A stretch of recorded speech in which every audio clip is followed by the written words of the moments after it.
bad now, but that's just because it's frozen solid. Bunch of honey found in a tree.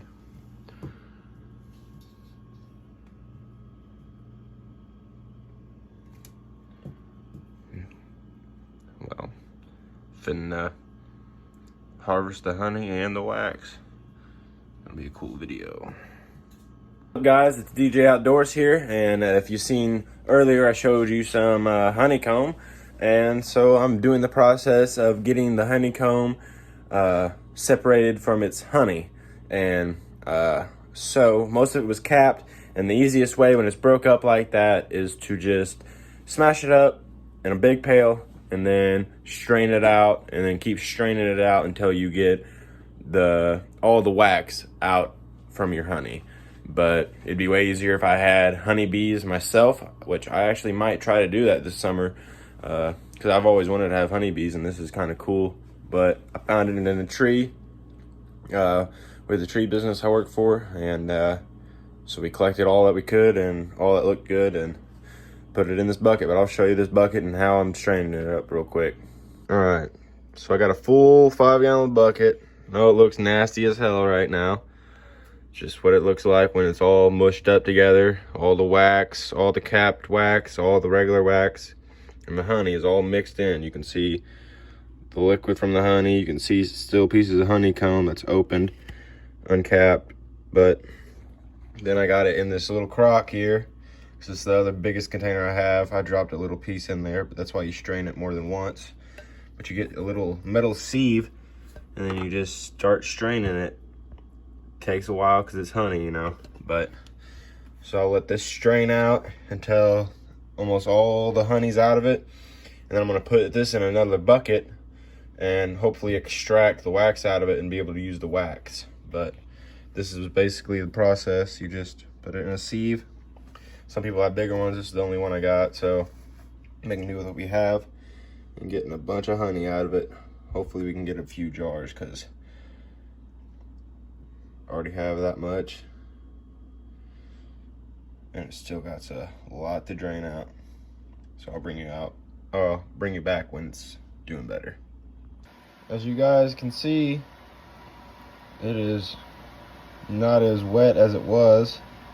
Still has some honey in it, but not really enough to worry about. So I'm going to dump this out and then load it up again. As you can see, the big difference between it being wet with honey and dry. Got a bunch of honey still forming. The reason why it looks like that is because it's really aerated from falling through like that, but it will settle out. But that's what it looks like when it's just mostly wax. I mean, there is a little bit of honey in it still, but I'll melt that down and the honey will separate from the wax even more, and then I'll have a bunch of wax. Right, it's a little bit later. As you can see, there was still honey in this. There is still going to be, but I may still be able to get this honey, but this stuff is more filled with all the comb and pieces of bee and everything else. But as you can see, this is only my third strainer full, and it's still barely draining. I don't know if you can barely see it draining, so I'm gonna let it drain for longer. Have about an inch down there, probably enough to fill probably 2 jars, I want to say, decently. And I'm only halfway through this, and it's gonna be more, there's gonna be more honey here because more of that wax is floating to the top. Kind of like how the strainer works, you know, the wax stays and the honey goes down.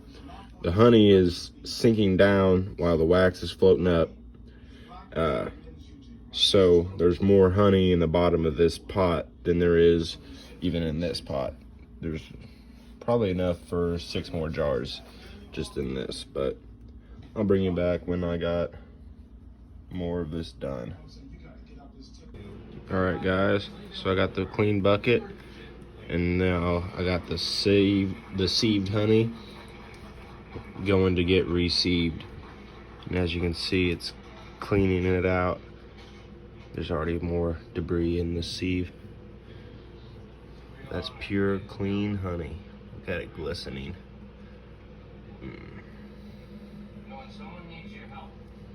All right. Beautiful honey. Golden. Just gorgeous. Then we have the honeycomb, the wax, stuff that's useless, and then up top right there was some honey that crystallized, but I'm not trying to do the process. I mean, all you gotta do is throw it in the microwave and heat it up and then it melt, but there wasn't enough there to really mess with. It would just not be enough to work with, and then that's what I got out of the bucket for the second sieve. That's why you always sieve it twice.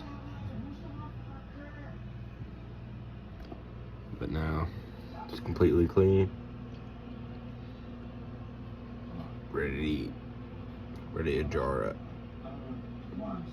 But this is where I'm going to end the video, and jarring up is just you pour this honey into a jar. So it's pretty simple. Don't need to film it, it'd be boring.